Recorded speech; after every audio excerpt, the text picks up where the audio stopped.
Hello, this is 8 vlog and we are going to discuss about political science and jurisprudence jurisprudence jurisprudence and this is the book of political science and chapter 7 and topic I already told you. Jurisprudence is the study of law. Political science has a very close and very old relation with the science of law. This relation is based upon the fact of that the state which is the subject matter of political science exists mainly for the purpose of making and enforcing laws.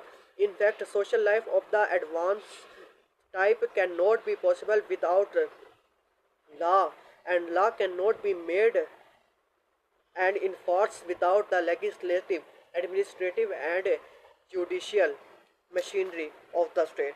Moreover, the interdependence of the allied science of law and politics is further shown by the facts of the that the kind of contents and laws are determined by the nature of the state. In the feudal state, that there would be feudal system and of laws and jurisprudence. In the capitalist state and capitalist system of laws and jurisprudence, and in a socialist state a socialist system of laws and jurisprudence. Indeed, their relationship is so close that jurisprudence is really a branch of political science. Really, the French writer include both of them in a single science, which they designate as political science. However, jurisprudence is a vast and separate science, and it is treated as an independent discipline of closely aligned to political science. Political science and geography. So this is second topic, and we are going to discuss about it. Let's start. There is an old belief in geographical determinism of man's social and political life. Man, early and modern writers has emphasized the influence of geography on political life, policy, and structure of the state. They believe that climate, soil, topography, and other geographical conditions directly or indirectly determine the type of government, policy, and national character of the people of a people. Aristotle believed that geography guided people. Political wisdom, Ibn Khaldun also emphasized that effect of geographical environment on politics and history. Bodin was the first modern thinker to dwell upon the relationship between politics and geography. Montesquieu, another French thinker, emphasized the influence of geographical condition on the forms of government and liberty of the people. An English geographical condition on the form of government and liberty of the people. An English historian Buckle went to the extreme in this book History of Civilization.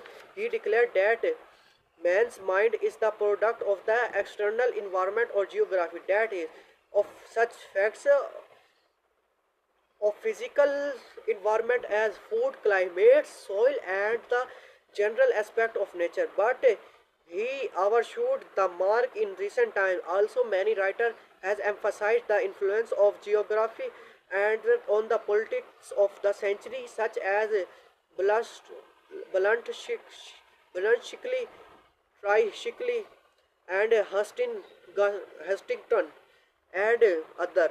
The German writer have invented a new term to show their relationship: geopolitics, that is determination of the politics of the century by its geography.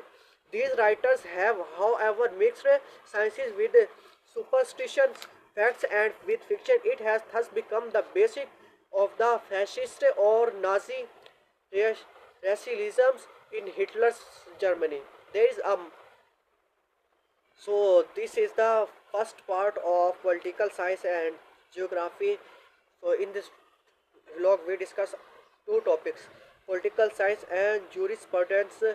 I know I cannot pronounce this word accordingly and correctly, but I am doing it well. I know. Thank you for all. Meet in next vlog. This is very bad for my thought, and I am going to thank you for your log. Thank you for your support. Meet in next vlog.